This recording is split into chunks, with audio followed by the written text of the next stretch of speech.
New TV news కు స్వాగతం. ముందుగా హెడ్లైన్స్. కళ్యాణ లక్ష్మి షాదీ ముబారక్ చెక్కులను పంపిణీ చేసిన తెలంగాణ రాష్ట్ర శాసనసభ స్పీకర్ గడ్డం ప్రసాద్ కుమార్.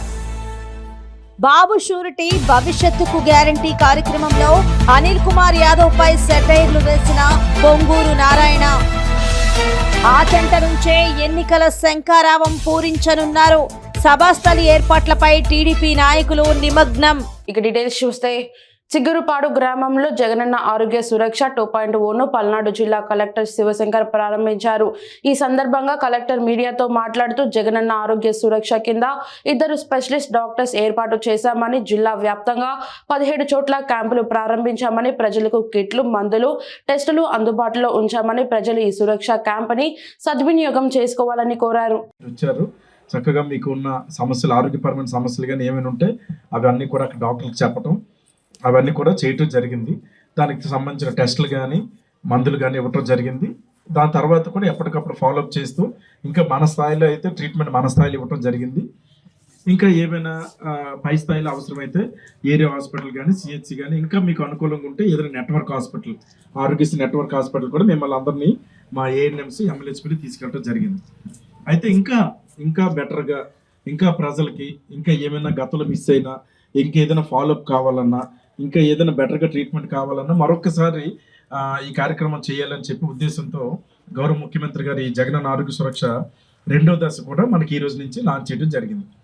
అయితే గతానికి ఇప్పటికి డిఫరెన్స్ ఏంటంటే, అప్పుడు మనం 3 నెలలు చేసుకున్నది ఇప్పుడు 6 నెలల వరకు కూడా ఈ కార్యక్రమం జరుగుతూ ఉంటుంది. అంటే వారానికి అంటే డాక్టర్కి, మన మెడికల్ సిబ్బందికి, అటు పిహెచ్సిలోను ఇక్కడ సిహెచ్లోను ఇబ్బంది లేకుండా. గోగులపాడు గ్రామంలో శ్రీ నీలకంఠేశ్వర స్వామి గ్రౌండ్స్ నందు నిర్వహిస్తున్న వైఎస్ఆర్ మెమోరియల్ రాష్ట్ర స్థాయి నియోజకవర్గాల టెన్నిస్ బాల్ మరియు T20 క్రికెట్ టోర్నమెంట్ పోటీలను ఎమ్మెల్యే కాసు మహేష్ రెడ్డి ప్రారంభించారు. ఆటలకి ప్రోత్సాహం తగ్గుతున్న ఈ తరుణంలో గోగులపాడులో ఒక మంచి గ్రౌండ్ ని తయారు చేయటమే కాకుండా సంక్రాంతిని పురస్కరించుకొని ఆ దివంగత నేత వైఎస్ రాజశేఖర రెడ్డి గారి పేరు మీద ఒక క్రికెట్ టోర్నమెంట్ ఏర్పాటు చేయటం, ఆ టోర్నమెంట్ ని సఫలయుతంగా కార్యక్రమం నిర్వహిస్తారని ఇక్కడున్న కుర్రవాళ్ళందరికీ, యువకులందరికీ వాళ్ళకి శుభాకాంక్షలు తెలియజేసుకుంటూ, తప్పకుండా ఒక మంచి గ్రౌండ్ ని ఇక్కడ నెలకొల్పారు. డబ్బులు ఎంత ఖర్చు పెట్టామనేది కాదు, ఎంత చిత్తశుద్ధితో, ఎంత కార్యదక్షతో, ఎంత ఇంట్రెస్ట్ తో మీరు చేశారనేది. చాలా చోట్ల డబ్బులు ఇస్తున్నాం కానీ చివరికి గ్రౌండ్ తయారవుతుంది, దాని తర్వాత మెయింటెనెన్స్ లేకుండా పాడైపోతుంది. మండల పరిషత్ కార్యాలయంలో మండల పరిషత్ అభివృద్ధి అధికార అధ్యక్షతన జరిగిన కార్యక్రమానికి పి గన్నవరం ఎమ్మెల్యే కొండేటి చిట్టిబాబు పాల్గొని, ముఖ్యమంత్రి వైఎస్ జగన్మోహన్ రెడ్డి నవరత్నాలలో భాగంగా అవ్వాతాతల అక్క చెల్లెమ్మల పెన్షన్ పంపిణీ కార్యక్రమంలో భాగంగా 3,000 రూపాయలు కొత్త పెన్షన్ ఎమ్మెల్యే చేతుల మీదుగా ఇవ్వడం జరిగింది.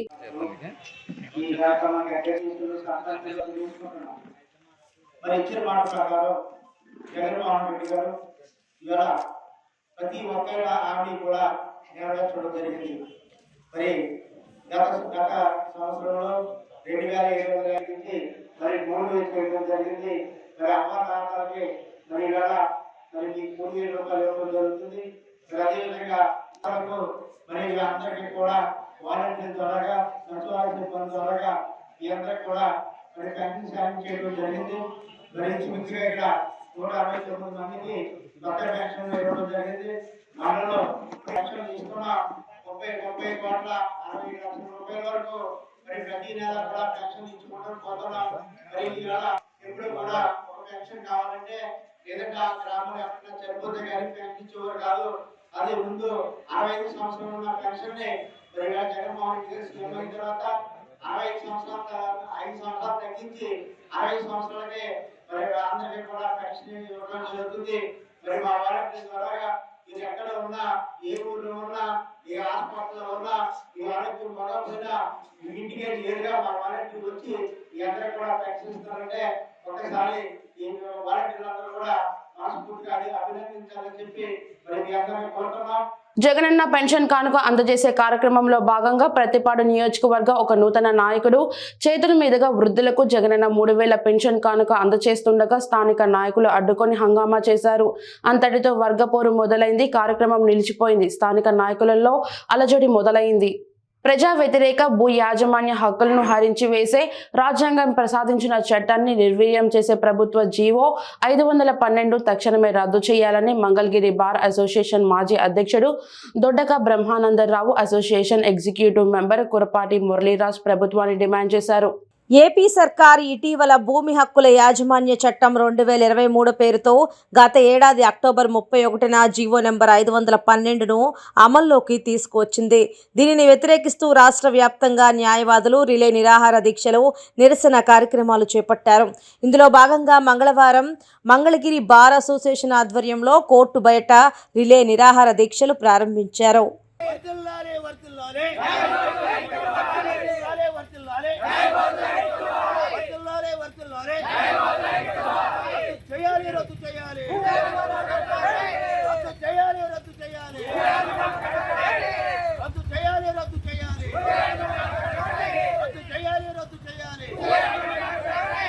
తెలంగాణ రాష్ట్ర బీసీ సంక్షేమ శాఖ మంత్రి వర్యులు పొన్నం ప్రభాకర్ ని మర్యాదపూర్వకంగా కలిసి పూల బొకే ఇవ్వడం జరిగింది.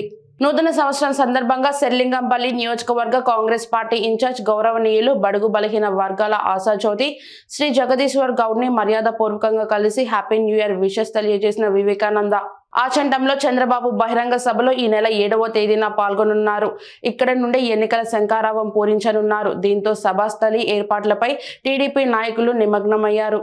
ఆచంటకు టీడీపీ ఎమ్మెల్యే బుచ్చయ్య చౌదరి, జిల్లా అధ్యక్షురాలు తోట సీతారామలక్ష్మి, మాజీ మంత్రి పితాని సత్యనారాయణ, ఉండి ఎమ్మెల్యే రామరాజు, మాజీ ఎమ్మెల్సీ అంగర రామ్మోహన్, మాజీ మంత్రి జవహర్, పీతల సుజాత చేరుకుని విస్తృత సమావేశంలో పాల్గొని కార్యాచరణ రూపొందించారు.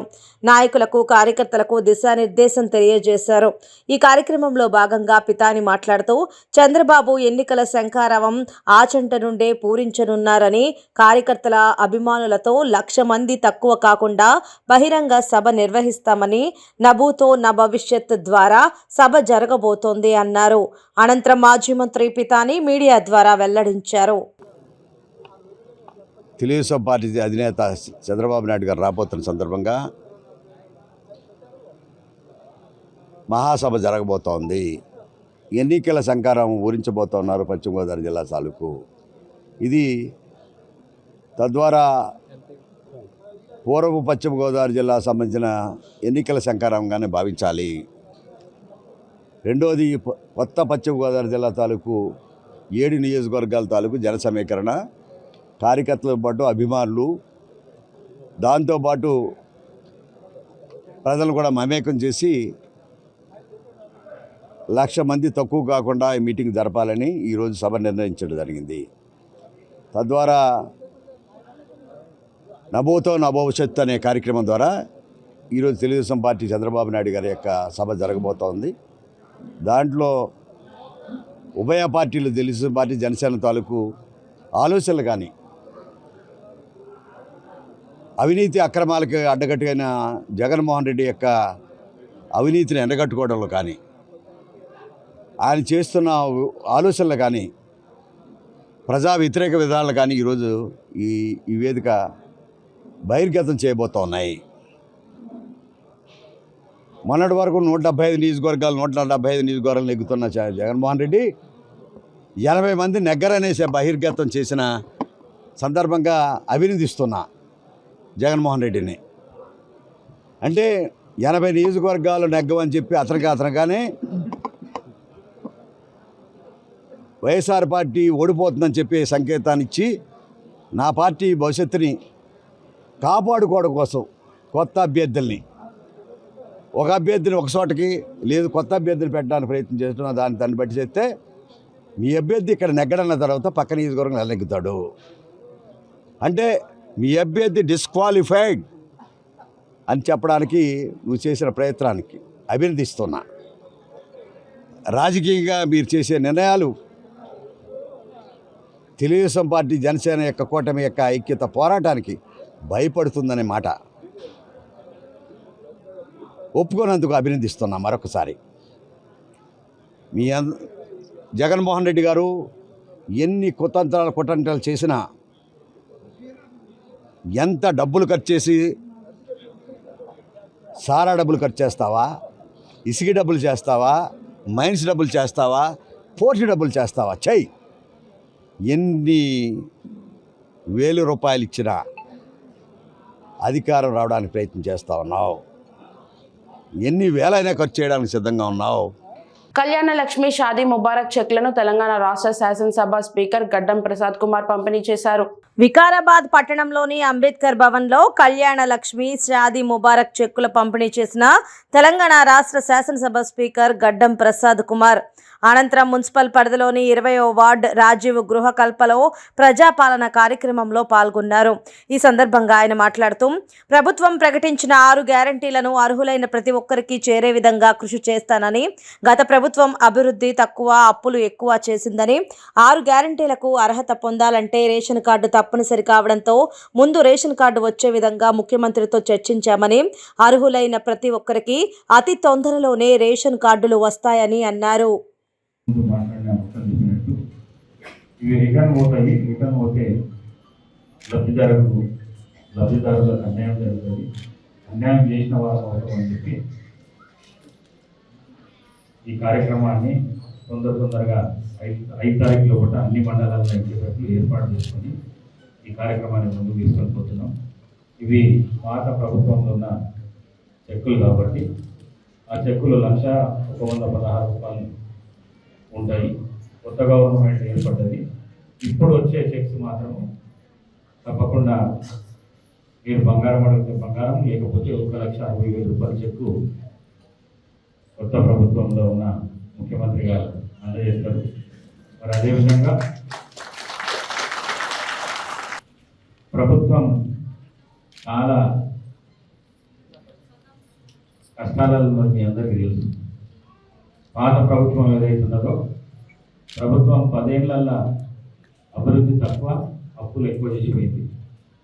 ఆ అప్పులు ప్రతి మనిషి మీద 1,25,000 అప్పులు కాబట్టి ఆ అప్పులను అన్నింటినీ మన మీద పడకుండా, ట్యాక్స్ రూపంగా వసూలు చేయకుండా, మీకు ఎక్కడ కూడా ఈ ప్రభుత్వం భారం కాకుండా ఆ విధంగా ఇప్పుడున్న ముఖ్యమంత్రి గారు శ్రీ రేవంత్ రెడ్డి గారు ప్రయత్నం చేస్తున్నారు. మరి రాబోయే రోజులల్లో ఈ 6 గ్యారెంటీల విషయం మీ అందరికీ తెలుసు. ఏ ఊరికి వచ్చినా కూడా భగవంతుడి మీద ఒకేసి చెప్పిన తప్పకుండా 6 గ్యారెంటీలు ప్రతి ఇంటికి వచ్చే విధంగా ప్రయత్నం చేస్తాం అని చెప్పిన అదే విధంగా ప్రయత్నం చేస్తాం. మీకు మరి 6 గ్యారెంటీలల్లో ముఖ్యంగా ప్రతి ఒక్కరికి కావాల్సింది ఇల్లు. 10 ఏళ్ల నుంచి రేషన్ కార్డు లేదు, ఇల్లు లేవు. అందుకే రేషన్ కార్డుకు ఈ అప్లికేషన్లో ఎక్కడ కూడా అది లేదు కాబట్టి మీరు సపరేట్గా రేషన్ కార్డు కావాలని చెప్పేసి అప్లికేషన్ పెట్టుకున్నా కూడా ముందు రేషన్ కార్డు ఇచ్చే ఏర్పాటు ప్రభుత్వం చేస్తుంది. నిన్న కూడా నేను ముఖ్యమంత్రిని కలిసినప్పుడు ఈ రేషన్ కార్డు ఈ అప్లికేషన్లో లేదు కాబట్టి కానీ ఫస్ట్ రేషన్ కార్డు ఇవ్వాలి. దేనికైనా రేషన్ కార్డే కావాలి, అవసరం పడుతుంది కాబట్టి 10 ఏళ్ల నుంచి పెళ్ళైన వాళ్ళు చాలామంది ఉన్నారు. మరి వాళ్ళకు రేషన్ కార్డు ముందు ఇచ్చి తర్వాత ఈ 6 గ్యారెంటీలు ఏవైతున్నాయో వీటిని ఇంప్లిమెంటేషన్ చేద్దామని చెప్పగానే ఆయన ముఖ్యమంత్రి గారు ఒప్పుకున్నారు. నేను ప్రచారం చేసేటప్పుడు చెప్పిన ప్రతి దేవుని మీద ఒట్టేసి చెప్పిన ఇవి తప్పకుండా మీ ఇంటికి తెచ్చిచ్చే బాధ్యత మాది అని చెప్పిన. మీ ఇంటికి అప్లికేషన్ ఎట్లయితే తెచ్చిస్తున్నానో అట్లనే గ్యారంటీ పథకాలు కూడా మీ ఇంటికి తెచ్చిచ్చే బాధ్యత నాది. ఇది ప్రజా సంక్షేమం ఉన్న ప్రభుత్వం. చూస్తున్నారు కదా, ప్రభుత్వం ఎన్నుకోగానే పాత ముఖ్యమంత్రి ఇంటి దగ్గర గడిలుండే మొత్తం ఫస్ట్ అవి తీపిచ్చేసి ఆయన ఇల్లు ఒక దళితునికి మా డిప్యూటీ సీఎంకు ప్రగతి భవన్ను ఇచ్చిండు. అంటే ఎంత ఇది ఉంటుంది చూడండి. కాంగ్రెస్ పరిపాలన అంటే ముఖ్యమంత్రి విధానం ఎట్లున్నదో చూడండి. మరి ఇంత డైనమిక్ ముఖ్యమంత్రి ఈ 5 ఏళ్లలో ఈ రాష్ట్రాన్ని చాలా ముంగలికి తీసుకుపోయే బాధ్యత ఆయన మీద ఉన్నది. కానీ ఈ 10 ఏళ్లలో పోయిన 10 ఏళ్లలో ఏవైతున్నదో చాలా ఆర్థిక నష్టాలు చాలా జరిగినాయి. అవన్నిటిని భర్తీ చేసుకుంటా మరి సంక్షేమ కార్యక్రమాలు ముంగలు తీసుకుపోవాలంటే చాలా కష్టమైన పని. అయినా కూడా ఈ రాష్ట్ర ముఖ్యమంత్రి రేవంత్ రెడ్డి గారి తెలివితేటలతోని తప్పకుండా ఈ 5 ఏళ్లలో ఈ సంక్షేమ కార్యక్రమాలతో పాటు 6 గ్యారంటీలతో పాటు ఈ ప్రభుత్వంలో ఉన్న మేనిఫెస్టోకి సంబంధించిన అంశాలు ఏవైతున్నాయో అవి కూడా ప్రతి ఇంటికి చేరే విధంగా నేను మీ ఎమ్మెల్యేగా ఆ విధంగా నా ప్రయత్నం ఉంటుందని చెప్పేసి మీ అందరికీ తెలియజేసుకుంటూ ఏ అవసరం ఉన్నా కూడా మీ ఇంటికి సంబంధించింది కానీ మీ వార్డుకు సంబంధించింది కానీ ఈ మున్సిపాలిటీకి సంబంధించింది కానీ ఏది ఉన్నా ఇక్కడ చైర్మన్ ఉన్నది, మనకు సుధాకర్ రెడ్డి ఉన్నాడు, తర్వాత కలెక్టర్ గారు అయితే మంచి కలెక్టర్ ఉన్నాడు, మన ప్రాంతానికి ఇమీడియట్గా స్పందిస్తాడు, సమస్యలు పరిష్కారం చేస్తారు. మరి అదేవిధంగా నేను కూడా నా ఇదేంది మన ఎమ్మెల్యే ఇల్లు ఉన్నది కదా, ఏమంటారు దాన్ని, క్యాంప్ ఆఫీస్, అది తయారు కాగానే 24 గంటలు మీకు అందుబాటులో ఉంటుంది.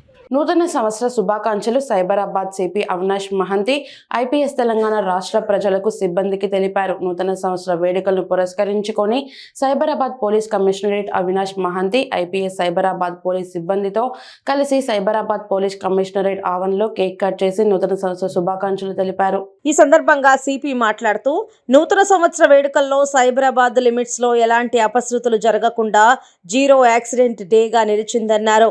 మానవ వనరులు ఇతర వనరులను పూర్తి స్థాయిలో ప్రజాసేవకు ఉపయోగించాలన్నారు.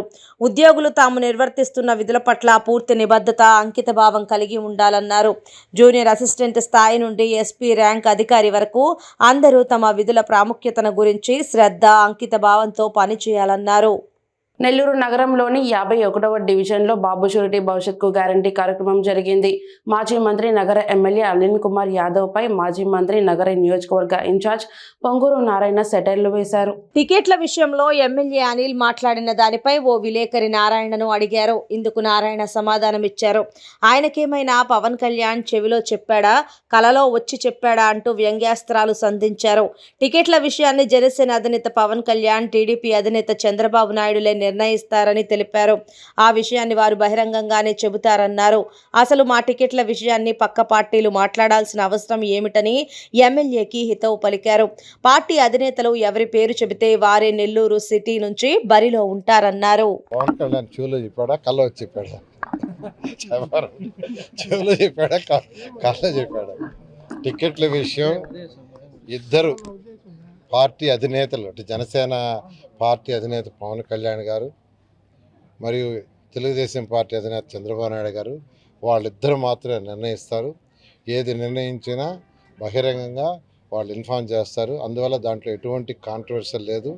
దాని గురించి అసలు ఇతర పార్టీ నాయకులు డిస్కస్ చేయాల్సిన అవసరం లేదు. మా ఇంటర్నల్ తెలుగుదేశంది, జనసేనది. కాబట్టి దాంట్లో ఏదో నాకే ఇస్తారని నేను అంటూ తర్వాత నేను మణికాంత్ రెడ్డి ఒక స్టేట్మెంట్ ఇటో నేను ఒక స్టేట్మెంట్ ఇటో అవసరం లేదు. ఎవరికి పార్టీ, తెలుగుదేశం పార్టీ, జనసేన అధినాయకులు వాళ్ళిద్దరూ కలిసి డిసైడ్ చేస్తారు. దాని ప్రకారం ముందుకు పోవడం జరుగుతుంది. Thank you. నేను చెప్పింది అదే, ఆయన కళ్ళు ఏమన్నా వచ్చిందా, ఇలా అంటే పవన్ కళ్యాణ్ గారు చెవులు ఏమన్నా చెప్పారా, ఇలాంటి చంద్రబాబు నాయుడు గారు చెవులు చెప్పారు చెప్పానండి. Thank you. డిసెంబర్ 30న అన్ని పార్టీల నాయకులతో కాపుల ఆత్మీయ సమావేశం ఏర్పాటు చేశారు. సుమారు 4000 మంది ఈ ఆత్మీయ సమావేశానికి హాజరయ్యారు. ఈ ఆత్మీయ సమావేశంలో దాసరి రాము, నేత ప్రసాద్, బబ్బి శివరాం పాల్గొన్నారు. ఎన్నికల వేడి మొదలైంది. నేను ఇప్పటి వరకు ఏ పార్టీకి సపోర్ట్ చేయలేదు అని దాసరి రాము అన్నారు. అందరికీ నమస్కారం.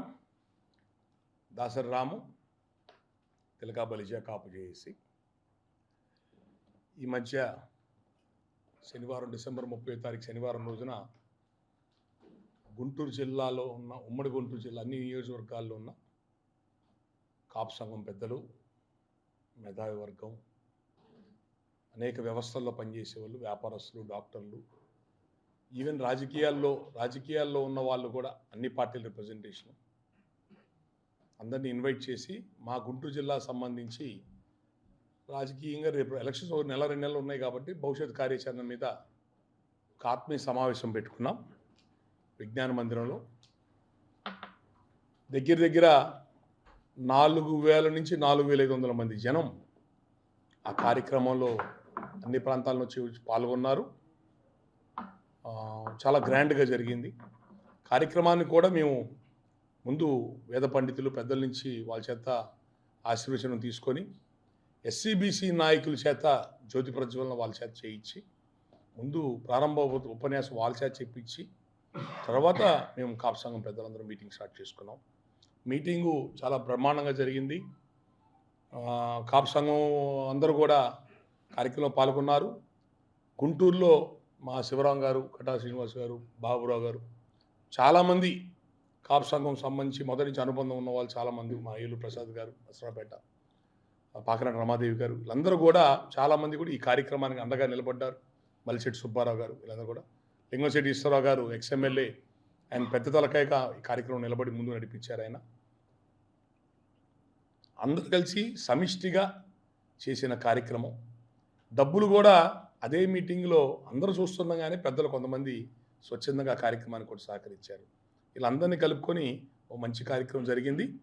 ఈ కార్యక్రమానికి సహకరించిన గుంటూరు నగరంలోని కాపు సంఘం పెద్దలకు, ఈ కార్యక్రమం పాల్గొని జయప్రదం చేసిన కాపు జిల్లా, ఉమ్మడి జిల్లాలోని కాపు సంఘీయులందరికీ నెక్స్ట్ ఈ కార్యక్రమాన్ని ఓర్పుతో దాదాపుగా ఎక్కువ టైం ఉండి మా దగ్గర అన్ని రికార్డ్ చేసుకొని రాష్ట్ర వ్యాప్తంగా మా జిల్లా సమీక్షను రాష్ట్ర వ్యాప్తంగా అందరికి కూడా చూపించిన మీడియా ప్రతినిధులందరూ కూడా ధన్యవాదాలు.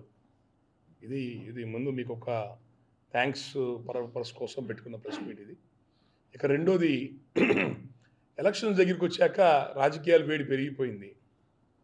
మేము పెట్టుకుంది, నేను 5 రాష్ట్రాల కన్వీనర్గా ఈ రోజుకి ఏ పార్టీతో లేను.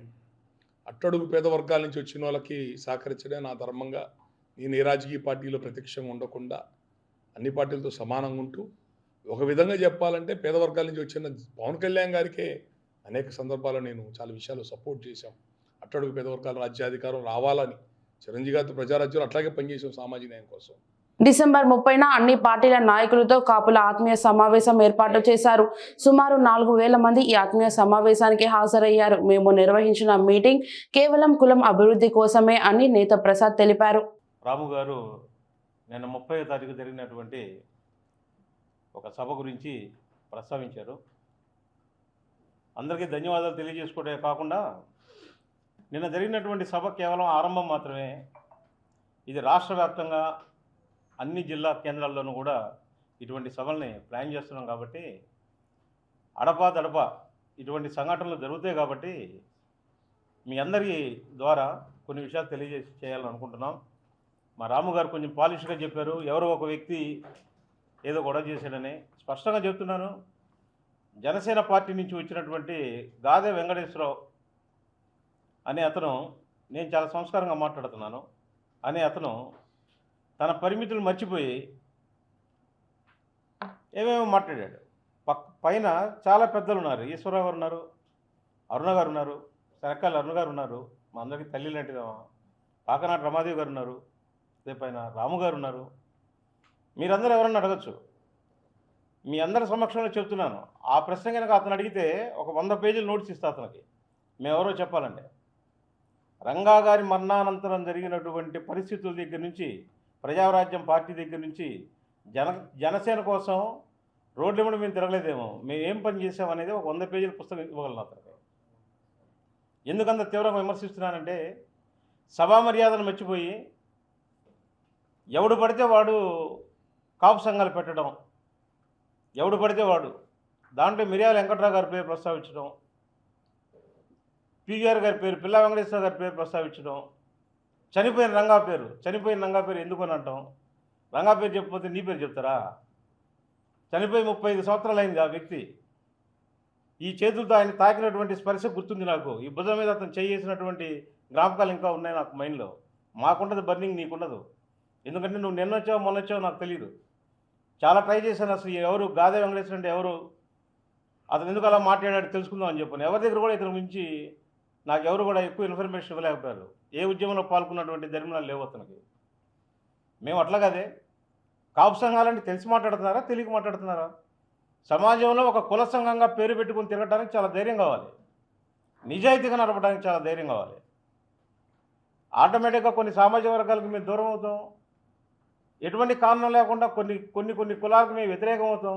వాటన్నిటిని భరిస్తూ ₹1 ఎవరి దగ్గర నుంచి ఆశించకుండా మా జేబుల నుంచి డబ్బులు తీసి, మా శ్రమని దానం చేసి, మా డబ్బుల్ని దానం చేసి సమాజానికి మాకు సాధ్యమైనంత వరకు మేము చేసేటువంటి వ్యక్తుల్ని మేమేం చేసామో తెలియాలంటే మీదే ఊరు నువ్వు ఎక్కడుంటావో నాకు తెలియదు. నాది నర్సరావుపేట, పల్నాడులో నీ ఇష్టం వచ్చిన అడుగు. ఏలూరు ప్రసాద్ అంటే ఎవరు, ఆయన ఏంటో కమ్యూనిటీ గురించి మాట్లాడుతున్నాడు, ఏం చేస్తావు, ఆయన ఏం చేశాడు మీకు అని చెప్పని అడిగితే మీకు చెప్తారు బాగా. అలానే నీ గురించి కూడా అడుగు. నీ గురించి ఎక్కడి గురించి అడగమంటావో చెప్పు. డిసెంబర్ 30న అన్ని పార్టీల నాయకులతో కాపు ఆత్మీయ సమావేశం ఏర్పాటు చేశారు. సుమారు 4,000 మంది ఈ ఆత్మీయ సమావేశానికి హాజరయ్యారు. వైసీపీ ప్యానెల్ నుంచి వచ్చిన ఆదేశాలతో కాపులు సమావేశం పెట్టారని ప్రసారం చేశారు అని బబ్బీ శివరాం అన్నారు. మొన్న 30వ తారీఖు జరిగినటువంటి టీబీకే జేఏసీ అండ్ కాపు రాజకీయ చైతన్య వేదిక రెండు కూడా సంయుక్తంగా ఒక చర్చాగోష్ఠి, ఒక సదస్సు లాంటిది పెట్టుకొని అందరికీ మన గుంటూరులో ఉన్నటువంటి ఉమ్మడి జిల్లాలో ఉన్నటువంటి కాపులందరూ కూడా అక్కడ రావటం జరిగింది. దాదాపు 4,500 నుంచి 5,500 మంది దాకా వచ్చారని మా అంచనా. బాగా చాలా సక్సెస్ఫుల్గా మీటింగు చాలా చక్కగా జరిగింది. ఈ సక్సెస్ దీన్ని మేము ఎంజాయ్ చేస్తున్న తరుణంలో ఒక ఛానల్, ఏబిఎన్ ఛానల్,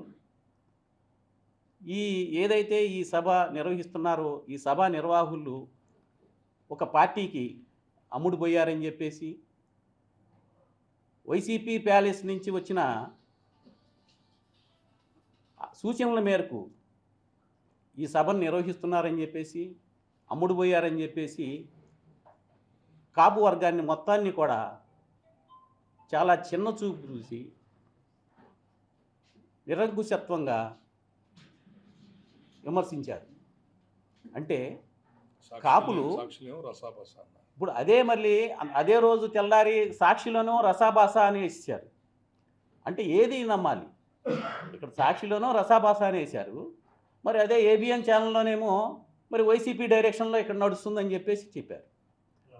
అంటే కాపు వర్గం కానీ కాపులు కానీ ఒక రాజకీయ పార్టీకి అమ్ముడుపోయే కులమా, కుల సంఘాల మావి? అంత ఇది ఉంటే మేము ఎప్పుడో డెవలప్ అయ్యేవాళ్ళం. కాపు వర్గం అనేది అంత నీచంగా అటువంటి పనులు మేము ఎప్పుడూ చేయలేదు, మా కుల సంఘాలు ఎప్పుడు కూడా చెయ్యవు. ఏదన్నా మా ఆస్తులు అమ్మైనా సరే తీసుకొచ్చి కుల సంఘాలు నడిపించుకుంటామే కానీ దేహి అని చెప్పేసి ఒకళ్ళని అడుక్కోము. మరి అదే సభలో మేమందరం కూడా ఇప్పుడు రాము గారు చెప్తే వచ్చిన పెద్దల దగ్గర నుంచి 5,000, 10,000, 2,000, 3,000 చందా వేసుకునే గతి అసలు అంత అవసరమే ఉంటుంది? మరి వాళ్ళు కోట్లు ఇచ్చారుగా, మరి ఆ కోట్లు ఎవరి అకౌంట్లో ఇచ్చారు? వైసీపీ ప్యాలెన్స్ నుంచి ఆ కోట్లు ఎవరి అకౌంట్లోకి వచ్చినాయి? నా అకౌంట్లోకి వచ్చినాయా? మీరు చెక్ చేయండి. రాము గారి అకౌంట్లోకి వచ్చినాయా? చెక్ చేయండి. లేకపోతే మా కుల సంఘం అకౌంట్లోకి వచ్చినాయా? మీరు చెక్ చేయండి. నిరాధారమైనటువంటి ఇటువంటి అపోహల్ని గుడ్డగాల్చి నెత్తిన పడేసే ఇటువంటి నమ్మొద్దు దయచేసి. మాకు ఏబిఎన్ అన్నా కానీ రాధాకృష్ణ గారు అన్నా కానీ మేమందరం చాలా గౌరవిస్తాం. వార్తలు ముగించే ముందు హెడ్లైన్స్ మరోసారి. కళ్యాణ లక్ష్మి షాదీ ముబారక్ చెక్కులను పంపిణీ చేసిన తెలంగాణ రాష్ట్ర శాసనసభ స్పీకర్ గడ్డం ప్రసాద్ కుమార్. బాబు షూరిటీ భవిష్యత్తుకు గ్యారంటీ కార్యక్రమంలో అనిల్ కుమార్ యాదవ్ పై సెటైర్లు వేసిన పొంగూరు నారాయణ. ఆచంట నుంచే ఎన్నికల శంఖారావం పూరించనున్నారు. సభాస్థలి ఏర్పాట్లపై టీడీపీ నాయకులు నిమగ్నం. న్యూ టీవీ న్యూస్ ఇంతటితో సమాప్తం. తిరిగి రేపటి బులెటిన్లో మళ్ళీ కలుద్దాం. అంతవరకు సెలవు. నమస్కారం.